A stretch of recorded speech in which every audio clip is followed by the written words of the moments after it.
The actual identity of this one world religion has been the object of debate since the first time that John wrote these words down and they began to be read in the churches. The early church fathers believed, or suspected at least, that it was one of the series of Roman emperors who brought persecution into their lives, particularly people like Nero or Diocletian.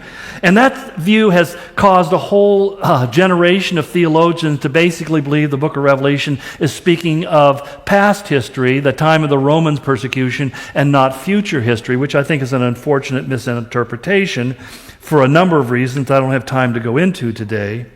But when we come to the time of the Reformers, people like Martin Luther, he definitely believed that the Pope was the beast. I mean, he calls him that in no uncertain terms, identifies him with that which is bringing corruption. He felt that the Roman Church had become so corrupted that he considered it to be an entirely false religious system, especially because of the references that said things like she was dressed in purple and scarlet, glittering with gold, precious stones, pearls, and she held a golden cup in her hand.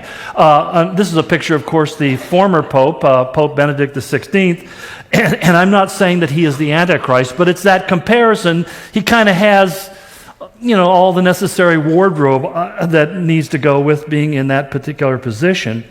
But again, I don't think that's a proof or a certainty. I just think it's interesting, particularly because it said she was drunk on the blood of the saints.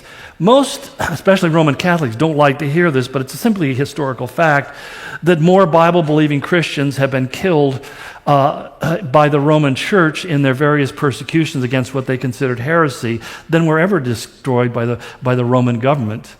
And that's just a sad fact with the Inquisition, and even the formation of the Jesuits was an organization or a group within Roman Catholicism to enforce Catholic doctrine around the world. And which is interesting, kind of ironic in a way, because we have the new Pope who is a Jesuit who is doing just the opposite. Still, there are other people who become candidates for being the beast. There's Islam, or there's the New Age theologies that are everywhere, or maybe even some kind of religious system that hasn't even been seen in the world yet. That happens to be my own personal opinion for reasons I hope will become clear as we go on. But one thing is very certain. There's a powerful international movement even today, kind of like that ancient siren call, that wants to create a universally accepted religious system that will end all religious and secular conflicts, promote world unity, and bring about universal peace.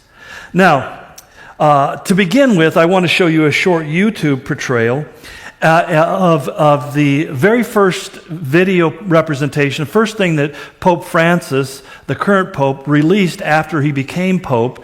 And I say it not because I want to point the finger at him in particular, but it's significant when the world's most popular public figure, that worldwide, 68% of the world has a very favorable view of this man. He is, without question, the most influential religious leader who is feted by all of the major leaders around the world.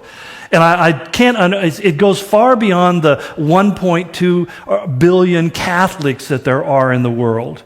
It goes far beyond that. He is loved and respected through all spectrums of religion, in many ways because of what we're going to see in the next video. He's basically inclusive, bringing everybody under the same religious banner. But let's let the video speak for itself for a few minutes, very short. La mayor parte de los habitantes del planeta se declaran creyentes. Esto debería provocar un diálogo entre las religiones. No debemos dejar de orar por él y colaborar con quienes piensan distinto. Confío en Buda. Creo en Dios. Creo en Jesucristo. Creo en Dios, Alá. Muchos piensan distinto, sienten distinto, buscan a Dios o encuentran a Dios de diversa manera. En esta multitud, en este abanico de religiones, hay una sola certeza que tenemos para todos. Todos somos hijos de Dios. Creo en el amor. Creo en el amor. Creo en el amor. Creo en el amor.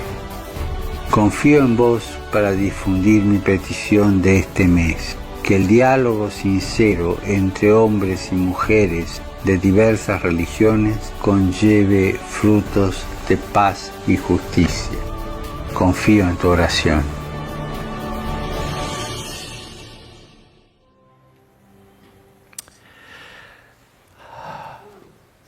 I never stopped being shocked by that video. There are really two arguments that are fallacious arguments, but two arguments that are most often employed for the reason of forming one world religious system today. The first is that basically all religions are the same.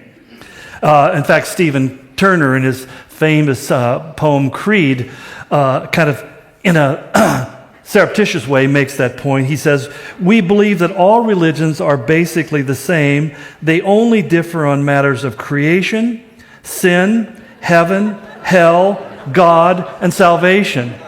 Otherwise, they're exactly alike." Now, even atheists see the problem with this because Sam Harris, who is well known, he has a book called The End of Faith, and he's one of the more famous atheistic writers in the world today. He said, "Many religious moderates have taken the apparent high road of pluralism." We'll explain more what that means. But the high road of pluralism, asserting the equal validity of all faiths.